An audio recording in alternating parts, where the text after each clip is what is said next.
Welcome back to our channel. Today we will discuss IPTV and VLAN configurations. Do you struggle with your IPTV experience? The answer may lie in VLAN settings. So what exactly is VLAN and how does it relate to IPTV streaming? VLAN stands for Virtual Local Area Network, which helps optimize your network traffic. Now, why should you consider enabling IPTV VLAN for your streaming needs? Enabling VLAN can reduce interference and ensure better bandwidth for your IPTV service. This results in high-quality streaming with fewer disruptions and higher reliability. Let's walk through a step-by-step guide on enabling VLAN for your IPTV setup.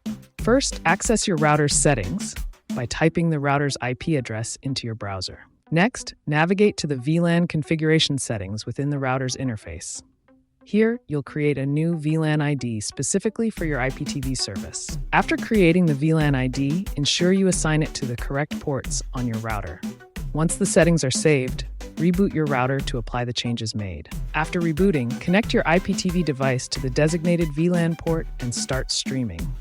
With VLAN enabled, you should notice improved streaming performance and fewer buffering issues.